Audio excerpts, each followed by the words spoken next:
Super You, Chapter 3.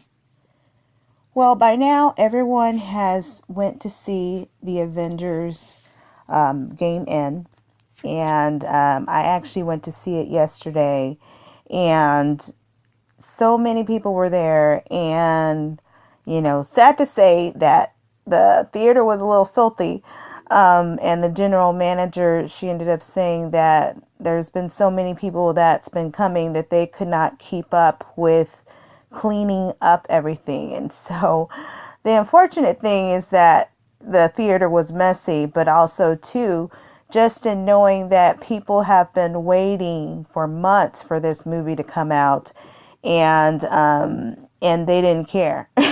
They went into the theater anyways to see this movie. And so I just I don't want to give away any spoilers, of course, for those of you who have not seen it, but I want to talk about one thing that Natasha spoke about in the movie. And so we all know that in the Avengers Infinity War, Thanos, he snapped his fingers and half of the population was destroyed. And so in the end game, Natasha and the Avengers who are left is just trying to find some normalcy in a world that is drastically changed. And basically they could not move on. And so Natasha herself said, and I don't want to give away any information, so I'm just going to paraphrase what she said, that, though it has been some time, she could not let it go. And so in talking about the Super You, I think that a lot of us can identify with having dreams or wanting to do something in our life, and we can't let it go. And for people, they may have had a dream, a calling, something in their past, but still for whatever reason, they can't let it go. And so some of you know that I am an author, and so God, he basically gave me dreams, and I saw a vision, characters, scenes, the characters acting out the scenes and everything. And so those visions that I had actually turned out to be, I wrote them down after I had the dream. And so they turned out to be books, plays, and movies. And so and just sharing a little bit about myself. So basically after I had the dreams and I typed everything up, I started the process to get my materials out there. But along the way, I got discouraged, and I got discouraged when I could not find a literary agent to represent me. And so I basically decided to go to college, and I went to junior college. I went to a major university for my bachelor's and also my master's, and I started my career. And once I decided that, okay, I'm done with school, I also decided, okay, I need to start on a new project, because that's typically what I like to do. I have to have something continuously going on. And so I decided to be a self-published author. At first I created, I created my website. So it's basically, I created it by myself, but I did hire somebody initially to create my first website. That website is no longer available for people to see, because I linked my previous URL address with my current URL address. And so, but the second website I actually created myself.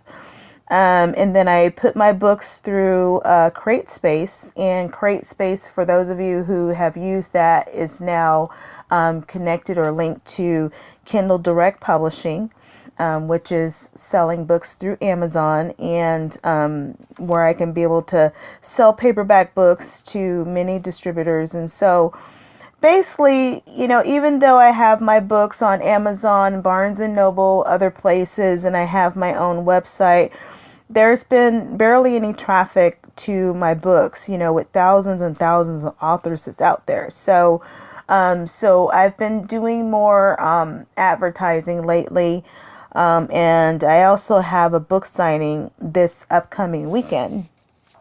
So, but even though this is something that God has put in my heart to do, and even if one person comes to the book selling, or 100, or, not 500, of course, but, I'll just say, like, however many people come, it's something that God has put in my heart. And I know that however many people come, I won't be able to give up on this dream. I know that God has given me, that I'm going to keep moving forward, because it's a dream, that God has given me. And I want to see it come to pass, no matter when it comes to pass, to be able to bless people with my books and different products. And so there was a guy in the Bible. His name is Joseph. Many you guys may know that he was one of the sons of Israel in the book of Genesis, and he had a coat of many colors. And also, he was a person who had dreams. And if for anybody who would like to read up on it, it starts in Genesis 37, and I think that it ends at Genesis. Actually, I think it may end at Genesis 50. But anyways, it starts in Genesis 37. And basically, he had a dream, and in his dream, his brothers, someday they would bow to him.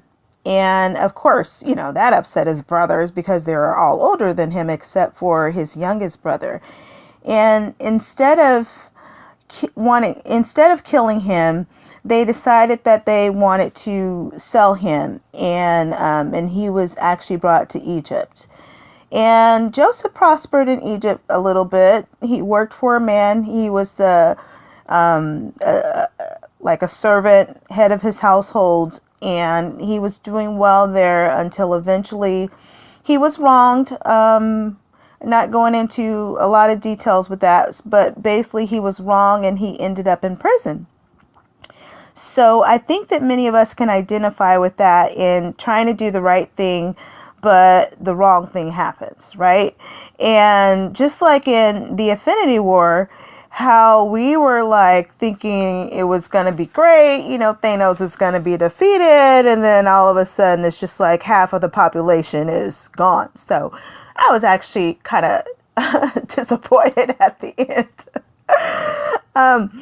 But anyways, glad that there was a second movie, that there was a continuance. But just like when something you expect to have, like something happen and then it doesn't happen, we can get discouraged. We can withdraw. We can become angry. And basically all of those signs is dealing with grief.